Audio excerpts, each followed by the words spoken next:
they were just setting up in this area, a stroke group initially, and latterly there was in-reach and outreach as well. And I was really keen to get involved because having had a stroke myself, I knew how really frustrating it is not to be able to get the words out that you want to say. Because I had been there, I knew what they were going through, and I could sort of empathise with them, and I really felt I would be of use. I certainly felt that I had done some good when I was doing in-reach, but it wasn't as much fun as outreach. I have to say that. I really enjoyed the time that we spent doing outreach. So when outreach came along and we had the chance to meet out of hospital, it was really good, wasn't it? Yeah, I could drive by then, but so that was quite a long time after I came out of hospital. And I drove to Couros, and it was great. We used to meet in Couros and walk along to the cafe. And I didn't say much. You were good at talking, so you kept the conversation going. I joined in when I could. Sometimes it was difficult, but it was really nice to have somebody who listened. And it was great to get out of the house and be with somebody who listened, and somebody who spoke normally. And well, I had a car then, but I hadn't been driving very long, and it was great to come to Couros and just be with a person who understood what was going on, and didn't volunteer answers or things, you know, just spoke naturally. And when I met people in outreach, I used to listen a lot to what they had to tell me. And I mean, people used to tell me fantastic stories about their youth and the things they had done, you know, maybe during the war, and memories came back, and it was really fascinating. Really enjoyed the time I spent in outreach. And then we came to the stroke group as well, and meeting all the different people that... Actually, it was the speech and language therapist that first told me about, well, that first mentioned the stroke group, and she said, maybe you would like to go. And I just said, well, I'll think about it. But it was another time I was there, she said it again, and I said, yes, I would like to meet you and Marie.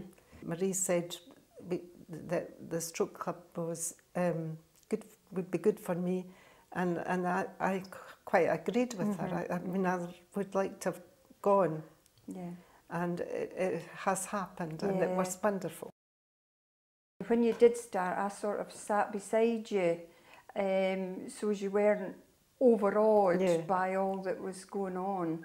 But really, it was nice to be in the stroke group and being part of it, and not having somebody, there were people there who were the same as me. Some of them couldn't talk or didn't talk very much.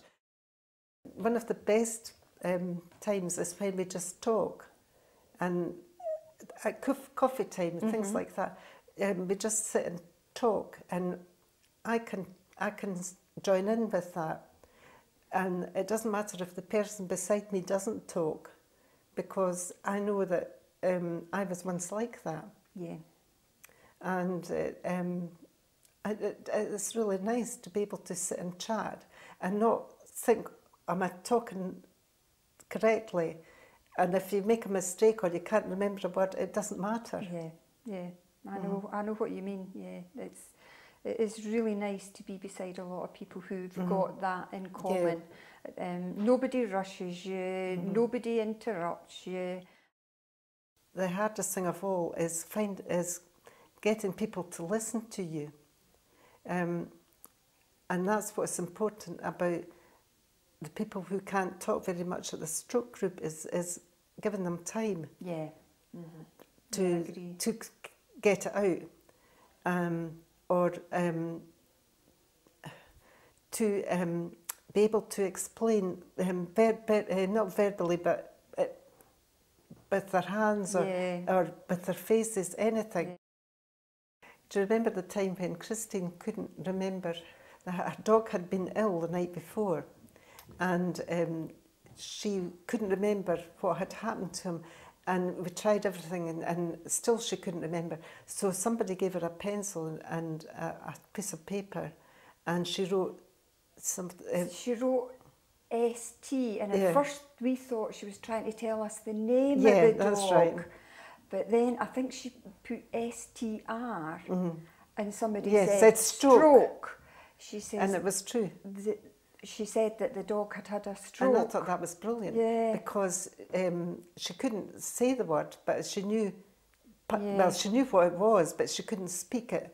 And somebody gave her a pen and paper, and she put enough down for you to be able to make it out. That was brilliant.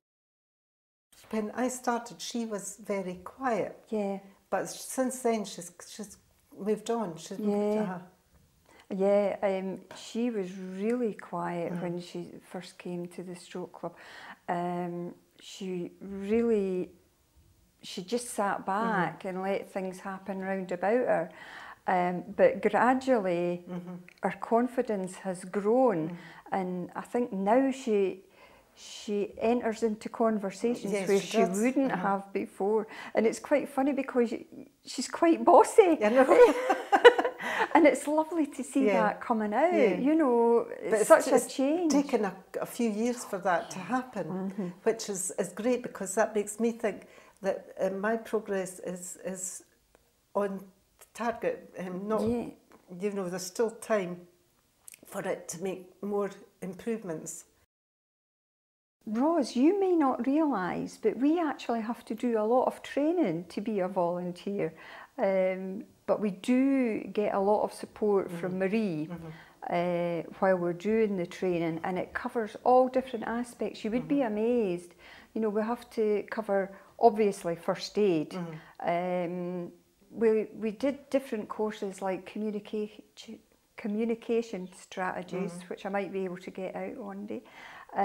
Also things like ending a relationship that you've had with maybe an in-reach person or an outreach person, and moving people about. Well, you know, we move people about sometimes, or help them at the stroke group. Being a volunteer at the stroke group has really helped my confidence, because really I'm not scared now to talk to strangers, and to see people almost blossoming, you know, at the stroke group is really, I'm really happy to be, have been part of that, helping them, and I hope I can continue for a long time to do that. I really, really enjoy the time that I spend at the stroke group, and maybe you should give it a try.